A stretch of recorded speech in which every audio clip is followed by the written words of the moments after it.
پھر عصر کے وقت نماز کیوں فرض ہوئی کہ عصر کے وقت فرشتوں کی ڈیوٹی بدلتی ہے. کچھ فرشتے دن میں آتے ہیں، ڈیوٹی دیتے ہیں، اعمال لکھتے ہیں.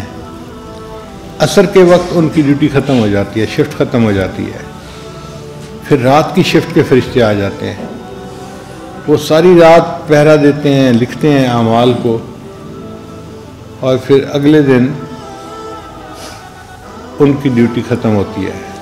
تو چونکہ عصر کے وقت میں دونوں شفتوں کے فرشتوں کا اجتماع ہوتا ہے، اللہ نے فرمایا میرے بندو تم اس وقت عصر کی نماز پڑھنا، زیادہ فرشتے تمہاری عبادت پر اللہ کے سامنے گواہی دیں گے اور اللہ کے لیے تمہیں بخشنے کا بہانہ آسانی سے مل جائے گا.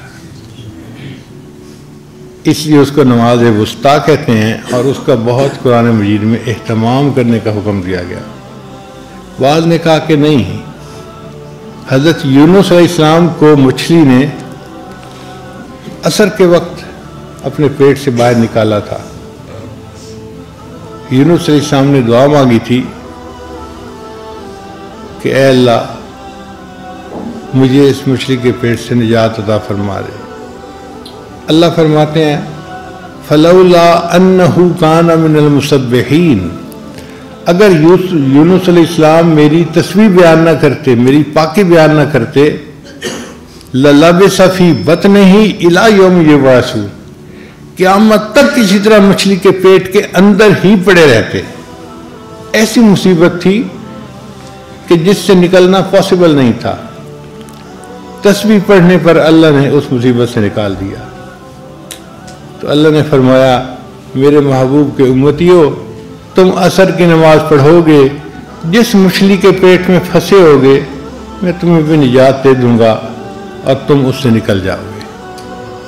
کئی دفعہ کاروبار بھی مچھلی کا پیٹ بن جاتا ہے. ایسے بندہ قرضے میں پھنس جاتا ہے، نکلنے کی صورت نظر نہیں آتی. ایک لڑکی ہے، عالمہ بن گئی، اب گھر میں ہے اور انتظار میں ہے کہ کوئی رشتہ آئے اور ماں باپ رشتہ طے کریں. رشتہ نہیں آتا. ابھی ہے نا مچھلی کے پیٹ میں پھنسی ہوئی بیچاری، کرے تو کیا کرے؟ اپنی زبان سے تو کہہ نہیں سکتی کہ میرا رشتہ فلاں جگہ کر دیں. انتظار میں ہے. جب تک رشتہ نہیں آتا اس وقت تک انتظار ہے. اب اس مچھلی کے پیٹ سے یہ کیسے نکلے گی؟ جب یہ تسبیح بیان کرے گی اللہ اس کو قرض کی مچھلی سے، حالات کی مچھلی سے، پریشانی کی مچھلی سے، پیٹ سے اس کو نجات عطا فرما دیں گے. اس لیے یہ تسبیح کا عمل بہت ہمارے لیے فائدہ مند عمل ہے.